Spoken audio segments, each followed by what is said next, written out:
الله أكبر الله أكبر الله أكبر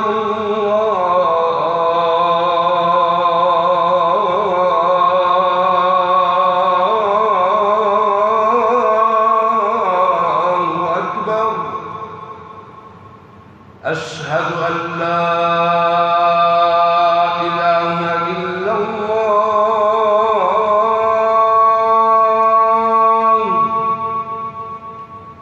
أشهد أن لا إله إلا الله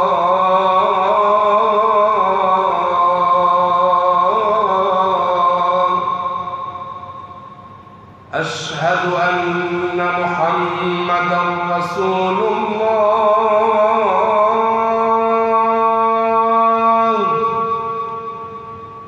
أشهد أن محمدا رسول الله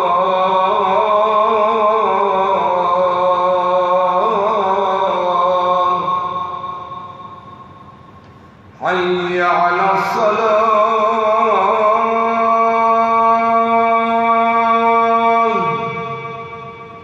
حي على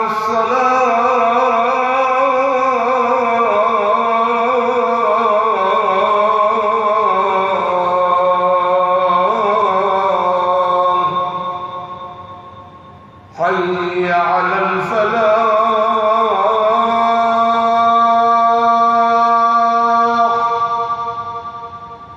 حي على الفلاح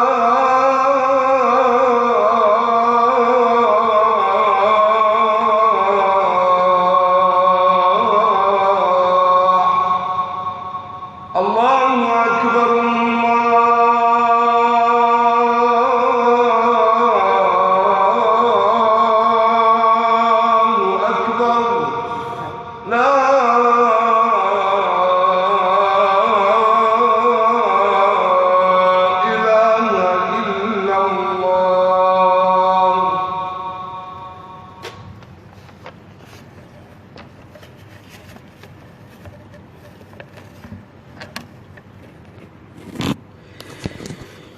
إن الحمد لله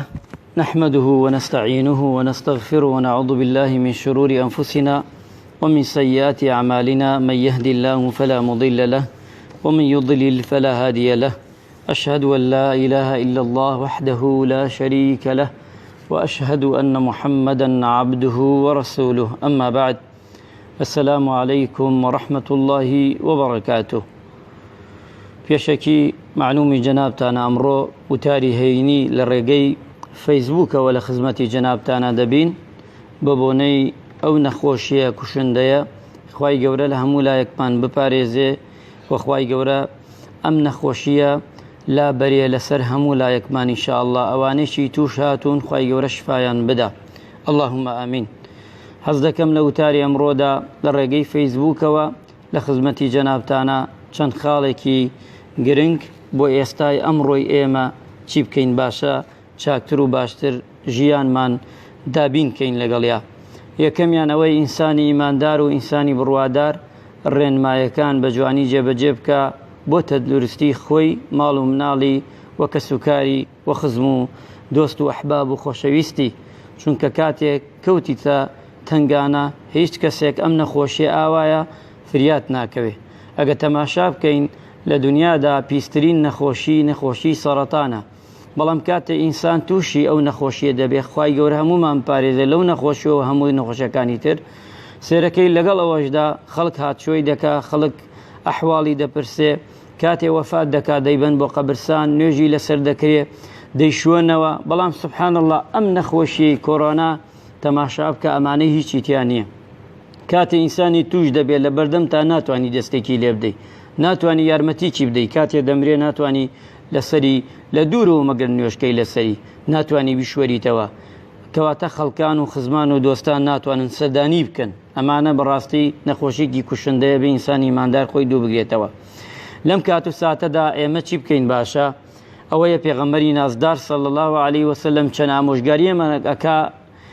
لە هەموو کاتێکدا ئەمانە بڵین، بەڵام لە کاتی غەم و لە کاتی خەفەت و لە کاتی نەخۆشیدا ئینسان ئەمانە زیاتر ئەنجام بدا. تەماشا بکەین پێغەمبەری نازدار ئەفەرمێ عەلەیهی سەڵات وەسەلام، ئەفەرمێ هەر کەسێ سوورەتی ناس و فەلەق و قول هوالله ئەحەد بخوێنە بەیانیان سێجا یاوەران سێجا، خوای گەورە ئەم سێ سوورەتە ئیتر کافێتی لە بەیانی هەتا یاوارە هەتا کە ئەتا بەیانی، واتە ئەیپارێزێ لە هەموو شتێک. ئەمە یەکێکە لەو دەستکەوتانە من و تۆ ئەمڕۆ زۆر پێویستمان پێیەتی کە بەیانیان دوای نوێژی بەیانی ئەم سێ سوورەتە شرینە جوان بخوێنینەوە و یاوارانش هاتەوە بیخوێنینەوە. ئەمجا پێغەمبەری نازدارە فەرمی عەلەیهی سەڵات وەسەلام دوعایەکی ترەیە بسم الله الذي لا يضر مع اسمه شيء في الأرض ولا في السماء وهو السميع العليم. پێغەمبەری خوا فەرمی عەلەیهی سەڵات وەسەلام 3 مرات هەر کەسێ ئەم زیکرە سێجا بڵێ ئەوە لەم يضره شيء، هیچ شتێ زەرەری پێ ناگەیەنێ، هیچ شتێک نابێتە زەرمەند بۆ ئەم مرۆڤە. ئەمش زیکرێکە ئینسانی ئیماندار بڵێتەوە بەردەوام و ئەوە بێکەوە ئینسان لەگەڵ زیکرەکان ئابژی. یان پێغەمبەری نازدارە فەرمی عەلەیهی سەڵات وەسەلام هەر کەسێک ئەو زیکرە بخوێنێ لم تصب فجأة بلاء حتى يصبح ويمسي. ئەم زیکرە بسم الله الذي لا يضر مع اسمه شيء هەر کێ بیخوێنێ فەرمێ هیچ بەڵایەک هیچ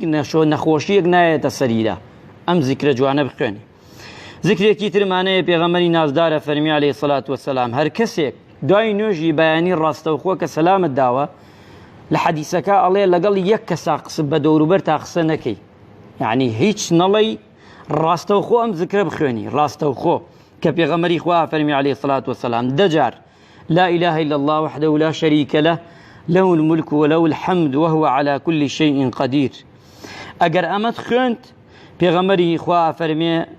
حرز من كل شيء مكروه يا من كل مكروه ومن كل شيطان. زۆری وتووە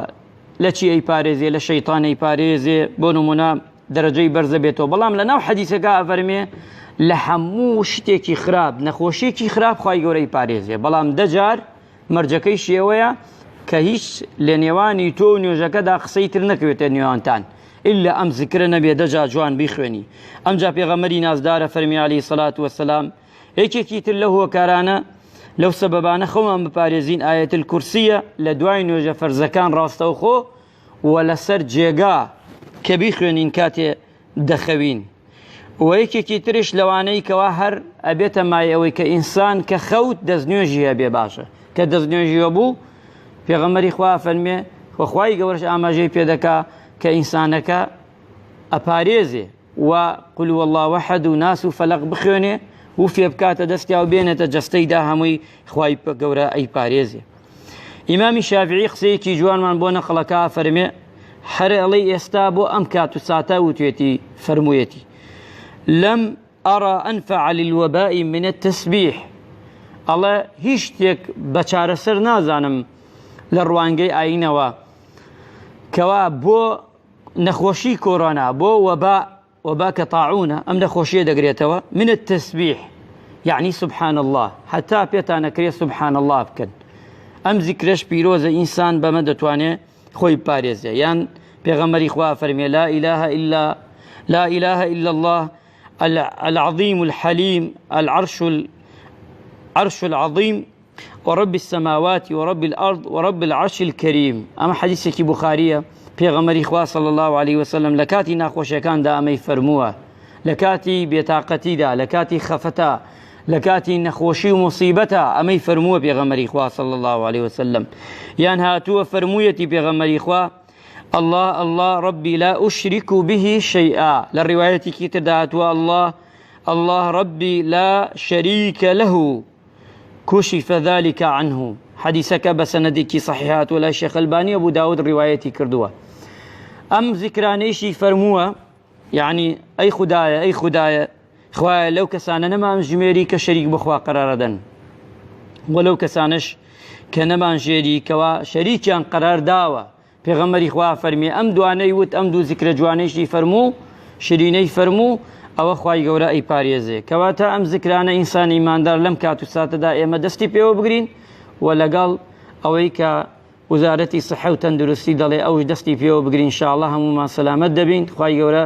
هەموو لایەکمان مەحفوظ بکە هەموو لایەکمان لە بەڵا و مصیبەت دوور کاتەوە خوای گەورە لەم بەلایە لەم بەڵایە لەم مصیبەتە لەم وەبایە خوایە هەمومان بپارێزی یا ڕەبی خوایە بۆ خاتری ناوە جوانەکانی بۆ خاتری اسمی عەظەمی خۆت ئەوانەی داوای دوعای خێران کە تووشی ئەم نەخۆشیاتون خوای شفای عاجلیان بۆ بنێری یا الله خوای گیان ڕحممان پێ بکەی بە ڕحم و میهرەبانی خۆت لەگەڵمانە بکەی ئامین ئامین والحەمد لله رب العالمین الحمد لله ثم الحمد لله وما توفيقي ولا اعتصام إلا بالله عليه توكلت وإليه ونيب أما بعد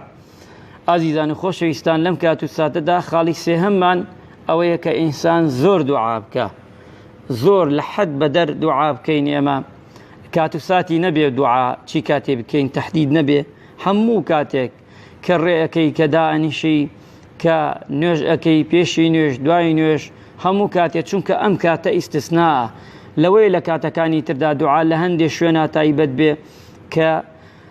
دوعای تیا بکەیت و هەندێکشی مەکروه بێ بەڵام لە کاتی وەبا و لە کاتی موسیبەتدا ئەتوانی تەنانەت لە نوێژەکانتانشا بۆ خۆتان لە ماڵەوە کاتێ نوێژ دەکەن لە دووەم ڕکات لە چوارەم ڕکات نوێژی بەیانی نوێژی نیوەڕۆ نوێژی عەسر نوێژی مەغریب نوێژی عیشا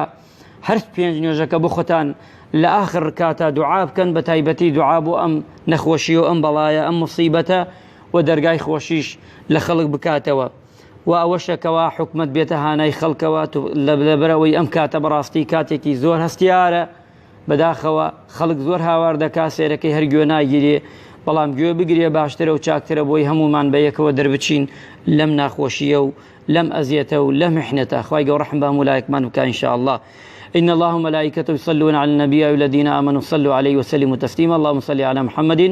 وعلى آل محمد كما صليت على إبراهيم وعلى آل إبراهيم في العالمين إنك حميد مجيد اللهم اغفر للمسلمين والمسلمات اللهم اغفر للمؤمنين والمؤمنات من أهل السنة والجمعة والجماعات اللهم احفظنا من الوباء يا أكرم الأكرمين نوجكان تانا توانن شوار كات لمالو بكان خواي قول لمنو لا إيوش قبول بك إن شاء الله